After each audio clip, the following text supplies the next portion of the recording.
कर रहे थे, कल रिजल्ट आए थे और रिजल्ट से ज़्यादा कॉन्फिडेंट कमेंट्री आई थी मैनेजमेंट की। आप केपीआईटी के भाव को देखिए, हरे निशान में है और उन्होंने कहा कि हम कॉन्फिडेंट हैं अपनी गाइडेंस को मीट करने में और कोई दिक्कत अभी बिजनेस में बहुत खास नज़र नहीं आ रही है। प्रिया हरदिकार हमारे साथ जुड़ रही हैं, सीएफओ केपीआईटी की, रिजल्ट पे बात करने के लिए 1.5% ऊपर है। प्रिया, बहुत बहुत शुक्रिया हमसे बात करने के लिए। आपका रेवेन्यू ग्रोथ काफ़ी स्ट्रांग था इस पर्टिकुलर क्वार्टर में और गाइडेंस आपने मेंटेन की है 27 से 30%। ऐसे समय में जहाँ पे ओवरऑल इंडस्ट्री में प्रेशर है, लोग गाइडेंस देना कतरा रहे हैं और पुल बैक कर रहे हैं, काट रहे हैं शार्पली, आपका अपर एंड ऑफ द गाइडेंस पे है, यानी कांस्टेंट करेंसी में 2.5% की ग्रोथ नेक्स्ट 2-3 क्वार्टर्स। किस तरह से आप ये अचीव करेंगे? क्या ये कंजर्वेटिव है या आपको कोई स्लो डाउन नहीं नजर आता आगे? हमारे क्लाइंट्स की जो स्पेंड है इन ER&D वो बढ़ता ही जा रहा है। ER&D स्पेंड वो जो एक तरह के इंडस्ट्री है, as you know, is growing faster और ये एक यूनिक प्रोपोजिशन है हमारे क्लाइंट्स के लिए। तो हमारी डिमांड का नजरिया बरकरार है, इनफैक्ट बढ़ ही रहा है और इसी बैकग्राउंड पे हमारे इस क्वार्टर के रिजल्ट्स आए हुए हैं। हमारा जो ग्रोथ है, मजबूत ग्रोथ है, 51% YOY कांस्टेंट करेंसी पे, 49% रिपोर्टेड डॉलर में, तो उसी का एक नजरिया है। और वो ग्रोथ जो है हमारी, वो ट्रांसलेट हुई है प्रॉफिटेबिलिटी में। प्रॉफिटेबिलिटी आपको जैसे पता है, मैं पिछले 2-3 साल से हम लोग उसके ऊपर काम कर रहे हैं। तो इस बार पहली दफा हमने 20% EBITDA मार्जिन अचीव किया है। वो 65% हायर है ईयर ऑन ईयर और 13% हायर है फ्रॉम पिछले क्वार्टर। उसी वजह से आप अगर हमारा अर्निंग प्राइस पर शेयर देखेंगे एनुअलाइज, तो वो आएगा 19.8%। अगर आप बात करेंगे गाइडेंस की, तो अभी पिछले क्वार्टर ही गाइडेंस दिया है, एक तरह का मजबूत गाइडेंस दिया है, जैसे आपने आपकी कमेंट्री में बताया।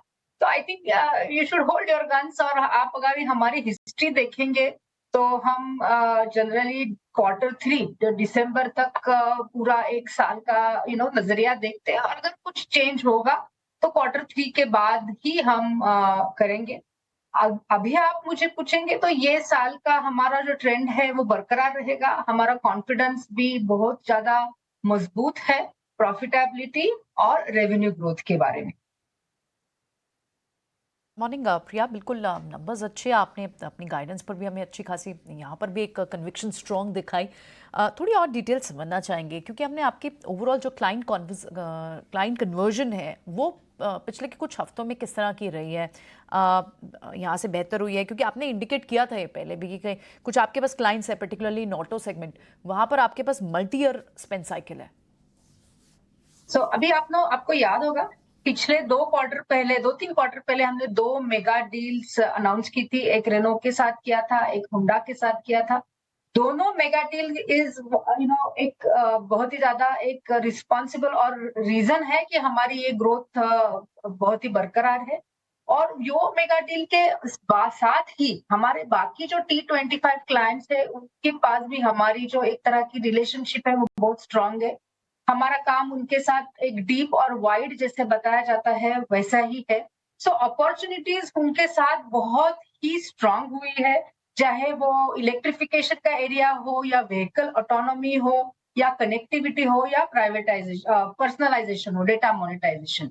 और ये जो सब चीजें हैं ये एक तरह से जुड़ के आएंगी सॉफ्टवेयर डिफाइंड व्हीकल में। और सॉफ्टवेयर डिफाइंड व्हीकल का हमसे ज्यादा अच्छा पोजीशनिंग मार्केट में आज बहुत ही कम है।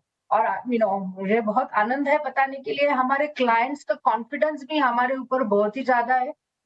हमारा पोजीशनिंग उनके साथ इतना मजबूत है कि हमारा एक कंसल्टेटिव अप्रोच है। तो we are part of their partnership when we talk to them. ये बहुत ही मजबूत पोजीशनिंग हमारे क्लाइंट के साथ की वजह से एक तरह का कॉन्फिडेंस है दैट हमारी ग्रोथ स्टोरी बरकरार रही। प्रिया, मैं आपका रेवेन्यू वर्टिकल्स को देख रहा था, उसमें पैसेंजर कार और कमर्शियल व्हीकल्स भी हैं और कमर्शियल व्हीकल्स का स्टेक करीब करीब आपके टोटल रेवेन्यू का 25% अराउंड है।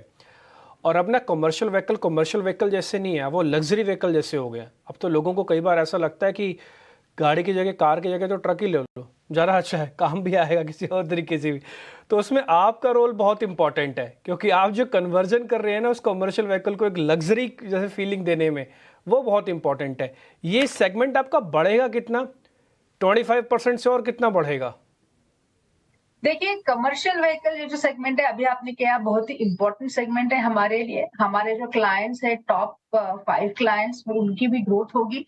और लग्जरी के सिवा आपको एक बात और बताना चाहूंगी कि इलेक्ट्रिफिकेशन और इसके रेगुलेटरी जो रीजन है, वो भी एक मायना होगा कि कमर्शियल व्हीकल पैसेंजर व्हीकल के साथ साथ बढ़ेगी। क्योंकि आप अगर बाहर की दुनिया में देखेंगे, जैसे यूरोप हो, यूएस हो, वहां पे इलेक्ट्रिफिकेशन के रेगुलेटरी एक तरह से नॉर्म्स है कि इस साल के बाद ये सारी व्हीकल्स इलेक्ट्रिफिकेशन होगी। तो ये भी एक नजरिया है कि हमारी डिमांड कमर्शियल व्हीकल में भी बढ़ेगी। वो थोड़ा बाद में शुरू हुआ progress in commercial vehicle. Passenger vehicle में वो very fast, was rapid pace. But हमें कॉन्फिडेंस है दैट कमर्शियल व्हीकल में हमारी ग्रोथ बरकरार रहेगी, रादर थोड़ी आई शुड से ज्यादा ही होगी।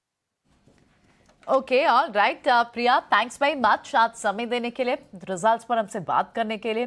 बहुत ही अच्छा, एक शानदार quarter. Wish you luck for future quarters also. आपसे अगले क्वार्टर में अर्निंग्स के बाद फिर बात होगी और उम्मीद है कि इसी कन्विक्शन के साथ आप फिर से आगे की गाइडेंस भी देंगी। बहुत बहुत शुक्रिया समय देने के लिए।